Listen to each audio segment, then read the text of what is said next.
तो गाइस कैसे हैं आप सब लोग 100,000 रीइंकार्नेशंस के एपिसोड 10 के साथ हाजिर हो। तो लास्ट एपिसोड के एंड पे हमने देखा था कि फैमिली हॉल में मीटिंग जारी होती है। वो अपने लोगों से कहती है कि रेड पवेलियन से एक मास्टर जाओ यहाँ पर आने वाला है, हमें उसके साथ क्या करना चाहिए। तो लिन जुइन को मशवरा देता है कि जब वो लोग यहाँ पर आएंगे जाने के बाद हमें चैलेंज करेंगे, तो मैं चाहता हूँ कि हम उनके साथ फाइट के दौरान उनके एक दो बंदे को मार डालें ताकि उन्हें एक मैसेज मिल सके, ये उनका ये वार्निंग होगी। सभी लोग हैरान हो जाते हैं और कहते हैं लेकिन हम लोग ऐसा कैसे कर सकते हैं। के बाद चीफ उनसे कहते हैं तो मुझे ये बताओ कि तुम्हारे पास क्या प्लान है, अगर हम लोग यहाँ पर उनमें से किसी को मारना चाहते हैं हम लोग ये करेंगे कैसे, हमारी तरफ से फाइट कौन करेगा, क्योंकि हमारे पास इतने पावरफुल फाइटर है ही नहीं। तो मैं लिन जुइन का खड़ा हो जाता है, चीफ से कहता है चीफ अब जबकि ये वाला मशवरा मैंने यहाँ पर दिया है कि हम लोग उनके फाइटर्स को मार डालेंगे ताकि उन्हें एक वार्निंग मिल सके, वो बिल्कुल परेशान होने की जरूरत नहीं है। अभी तो मैं काफी ज्यादा थका हुआ इसलिए मैं रेस्ट करने के लिए जाने वाला हूँ, आपको बिल्कुल परेशान होने की जरूरत नहीं। कल जब यहाँ पर टाइम आएगा और वो लोग यहाँ पर पहुंचेंगे उसके बाद हम लोग देखेंगे उनके साथ क्या करना है। सभी लोग अब यहाँ से चले जा सकते हैं। सेक्टर चीफ उसे कहती है अच्छा ठीक है फिर तुम सभी लोग जा सकते हो, ये मसला यहीं पर खत्म करते हैं और कल देखेंगे। लिन जुइन जब बाहर आ रहा होता है तो बाहर आते हुए उसके साथ मास्टर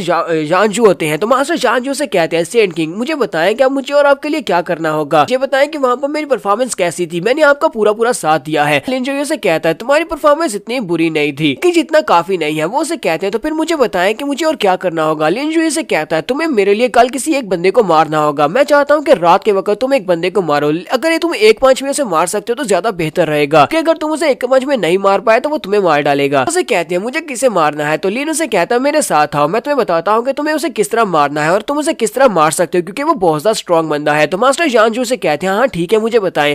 तुम्हारा लिन उसके कान में उसे सारी बात बता देता है कि तुम्हें इस बंदे को मारना है और इस तरह मारना है क्योंकि उसको तुम आसानी से मार नहीं पाओगे। तो वो मास्टर भी उसकी बात सुनने के बाद काफी हैरान होते हैं, फिर साथ उसे कहते हैं ठीक है मैं बिल्कुल ऐसा ही करूंगा जैसा आपने बताया है। तो लिन उसे कहता है जैसा मैंने बताया बिल्कुल वैसा ही करना, अगर तुम ऐसा नहीं करोगे तो तुम सेफ नहीं रह पाओगे। उसे कहते हैं ठीक है जैसा कि आपने मुझे कमांड दी है मैं बिल्कुल वैसा ही करूंगा। मास्टर जानजू के वहां से जाने के बाद मास्टर लियू आगे बढ़ते हैं। मास्टर लियू से कहते हैं सेंट किंग प्लीज मेरी बात सुने, जब ये आपसे बात करनी है। तो लिन उसे कहता है एल्डर लियू अब आपको मुझसे क्या बात करनी है। मास्टर लियू से कहते हैं आपका बहुत बहुत शुक्रिया जो आपने मेरी जान बचा ली और मैंने ये सारी की सारी बात पहले अपनी सेक्टर चीफ को बता दिया कि हिडन क्लैन वालों ने हमें धोखा दिया है, मेरी जान बचाकर मेरे ऊपर एक बहुत बड़ा एहसान कर दिया है, तो मैं फ्यूचर में आपकी जान बचाने के लिए कुछ भी कर सकता हूँ। सेंट किंग आप मुझे बताएं कि मैं आपके लिए क्या कर सकता हूँ। तुम्हारा लिन उसे कहता है बताना कि बहुत ही जल्दी हांगमैंग टूर्नामेंट स्टार्ट होने वाला है और मुझे इस टूर्नामेंट में तुम्हारी मदद की जरूरत है, चाहता हूँ कि इस टूर्नामेंट में तुम मेरी मदद करो। तो ये बताओ कि तुम्हारी इंजरीज कैसी हैं। तो मास्टर लियू से कहते हैं मेरी इंजरीज ठीक है, ये कोई बड़ी मेजर प्रॉब्लम नहीं है, कुछ ही दिनों में ये ठीक हो जाएंगे, टूर्नामेंट पहले से ये बिल्कुल ठीक हो जाएंगी, यानी कि टूर्नामेंट स्टार्ट होने से पहले ठीक हो जाएंगी। लेकिन अफसोस की बात तो यह है कि मेरे पास जो एक 5th ग्रेड का स्पीयर था वो तो टूट चुका है क्योंकि मैं एक स्पीयर वेपन को यूज करता हूँ, तो मेरे पास अच्छा वेपन नहीं होगा तो मैं आपकी ज्यादा मदद नहीं कर पाऊंगा। तो लिन जुइन से कहता है एल्डर लियू आपको बिल्कुल परेशान होने की जरूरत नहीं है क्योंकि बहुत ही जल्दी मैं आपको 9th ग्रेड का स्पीयर वेपन देने वाला हूँ। ये बात सुनते ही एल्डर लियू बहुत ज्यादा हैरान होते हैं और कहते हैं सेंट किंग क्या वाकई में यहाँ पर सच कह रहे हैं, क्या आप मुझे एक 9th ग्रेड का स्पीयर वेपन देने वाले हैं। आदि अंदर से सोच रहे होते हैं हमारे सेक्टर चीफ सुजैन किंग जी और इसके साथ साथ मास्टर जानजू सिर्फ उन दोनों के पास एक 9th ग्रेड का वेपन है, मेरे पास भी एक 9th ग्रेड का वेपन आ जाए तो मैं भी बहुत ज्यादा पावरफुल हो जाऊंगा। लिन उसे कहता है एल्डर लियू मैं चाहता हूँ कि जाकर आप अपनी इंजरीज को देखें, जब आपकी इंजरीज ठीक हो जाएंगे और जब टाइम आ जाएगा तब मैं आपको आपका वेपन दे दूंगा, आपका वेपन आपके हाथ में होगा और उस वक्त मैं चाहता हूँ कि आप वहाँ पर उस वेपन को यूज करते मेरी मदद करें। मास्टर लियू से कहते हैं आपने मेरी जान बचाई और ऊपर से अब आप मुझे एक 9th ग्रेड का वेपन भी देने वाले हैं, अगर जैसा वाकई में हो जाता है तो मैं सारी जिंदगी आपके एहसान के तले दबा रहूंगा और हमेशा आपकी मदद करूंगा जहाँ पर भी आपको मेरी जरूरत होगी। तुम्हारा लिन कहता है तो आज रात के तो मैं बहुत ज्यादा अच्छा शो देखने वाला हूँ, तो आज रात की मुझे इंतजार है। तो रात के वक्त हमारा लिन फिर से क्लियर पॉइंट के अंदर जाता है,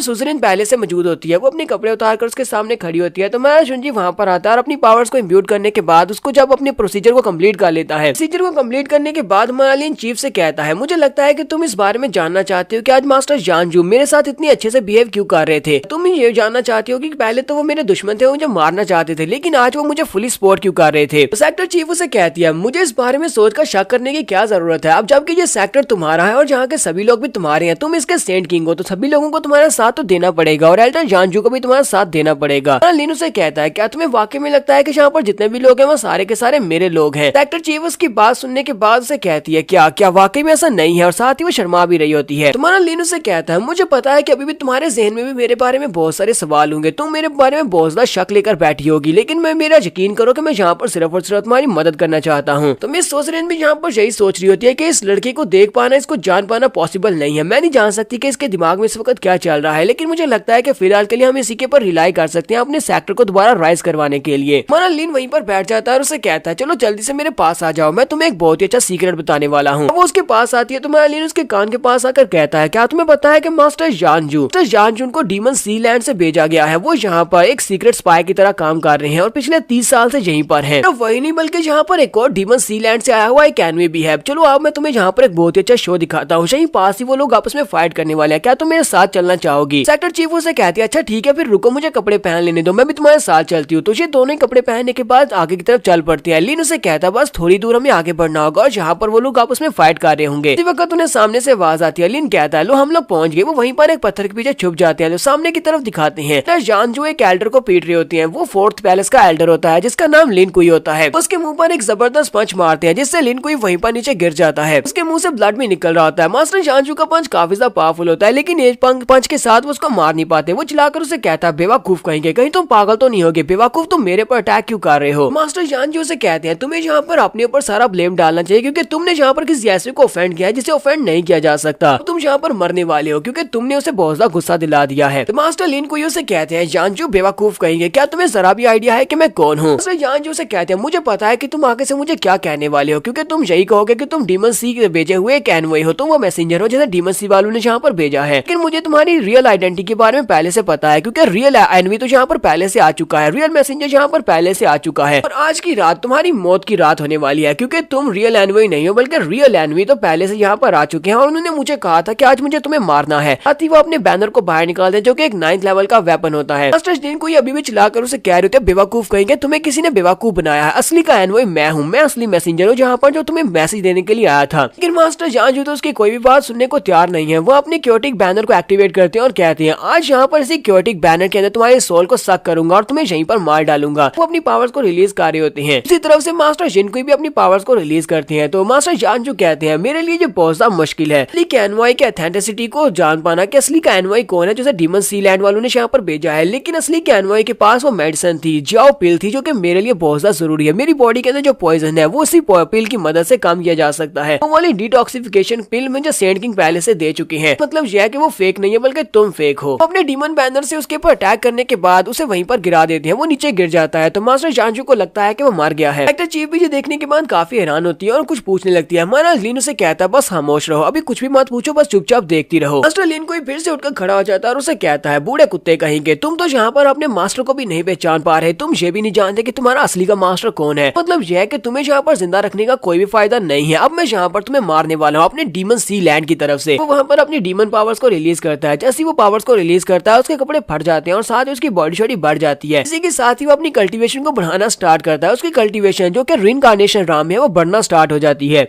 ये देखकर तो मास्टर जानजू भी थोड़ी देर के लिए चकरा जाते हैं कि इसकी कल्टीवेशन लेवल इतनी तेजी के साथ कैसे बढ़े। इसका मतलब यह है कि इसने अपनी पावर्स को कंसील किया हुआ था। यहाँ पर अपने एक स्पेशल स्किल को यूज करता है, अपने इनके काफी सारे फायर बॉल्स क्रिएट कर लेता है। मास्टर जानजू को ये बात पहले से पता थी क्योंकि लिन ने उसे पहले से ये सारी बात बताई हुई थी। वो उसे कहता है जबकि तुम यहाँ पर डिमोनाइज्ड हो चुके हो और तुमने अपनी पावर्स को भी बढ़ा लिया है। मुझे ये सब कुछ पहले से पता है क्योंकि मेरे एनवॉय ने मुझे ये सब कुछ बता दिया था कि तुम अपनी पावर्स को इंक्रीज करोगे, डिमोनाइज्ड होने के बाद तुम्हारी पावर्स बढ़ जाएंगी। यहाँ पर पूरी तैयारी के साथ आया हूँ। वो फिर से अपने सोल बैनर को एक्टिवेट करते हैं और उसके ऊपर अटैक करते हैं। मास्टर लिन कोई जो कि अब पूरी तरह से एक डीमन में बदल चुके हैं, वो जोरदार चीख मारते हैं। अपनी जोरदार चीख मारते हैं तो सामने की तरफ एनर्जी निकलती है। उस एनर्जी के साथ तो जानजू की जो सोल पावर होती है वो डिस्ट्रॉय होना शुरू हो जाती है क्योंकि उसकी पावर ज्यादा होती है, यानी कि मास्टर लिन कोई की पावर ज्यादा होती है जिसकी वजह से मास्टर जानजू वहाँ पर हारने की कगार पर होते हैं। सेक्टर चीफ कहती है लगता नहीं है कि मास्टर जानजू हमारे सुप्रीम एल्डर इस लिन कोई का मुकाबला कर पाएंगे। जुनियर से कहता है तो फिर हमें उसकी हेल्प करनी चाहिए। वो वहीं पर से एक छोटा सा पत्थर उठाता है। उस छोटे से पत्थर को उठाकर उसके अंदर एनर्जी को इम्ब्यूट करते हुए सामने की तरफ फेंक देता है। वो पत्थर सीधा जाकर मास्टर जिन कोई की बॉडी के अंदर धंस जाता है। वो उसके पेट में जाकर लगता है, की वजह से उसकी पावर्स थोड़ी देर के लिए उससे छिन जाती हैं। वहाँ पर उस पत्थर के लगने की वजह से अपना कंट्रोल खो देता है। उसी वक्त मास्टर जानजू को एक मौका मिल जाता है। वो कहता है लगता है कि मुझे एक मौका मिल गया। साथ ही वो अपने सोल बैनर की पावर्स को यूज करते हुए दोबारा से उसके ऊपर अटैक करते हैं। सोल बैनर की पावर्स को यूज करते हुए जब उसके ऊपर अटैक करते हैं इस बार मास्टर जिन कोई डायरेक्टली उसकी पावर्स के साथ हिट होता है और वहीं पर वो नीचे गिर जाता है। तो जानजू कहते हैं मेरे एनवॉय ने मुझे बिल्कुल ठीक कहा था। उसने कहा था कि मैं इसके ऊपर अटैक करता रहूंगा, बार बार इस पर अटैक करूंगा तो ये एंड के ऊपर मार ही जाएगा, तो मैंने इसको मार ही दिया है। लेकिन इसने मरने से पहले यहाँ पर बहुत ज्यादा शोर किया था, मुझे जल्दी से जल्दी यहाँ से निकलना होगा। अगर मैं यहाँ पर ज्यादा देर तक रुका रहा तो मेरे लिए सिचुएशन बहुत ज्यादा बुरी हो जाएगी, कहीं कोई मुझे यहाँ पर देख ना ले। मास्टर जानजू बड़ी स्पीड से वहाँ से भाग जाते हैं। मास्टर जानजू के वहाँ चले जाने के बाद एक्टर चीफ कहती है मास्टर जानजू तो यहाँ से चले गए हैं, चलो जाके वहाँ पर चेक करके आते हैं। तो हमारा लिन से कहता है जरा सब्र करो, अभी ये सब कुछ खत्म नहीं हुआ, वो अभी तक जिंदा है, वो मरा नहीं है। यहाँ पर हम लोग अपनी एपिसोड 10 का एंड करेंगे। एपिसोड की एक्सप्लेनेशन अच्छी लगी हो तो कमेंट करके जरूर बताइएगा। चैनल को सब्सक्राइब कर दे, वीडियो को लाइक और शेयर कर दें। शुक्रिया।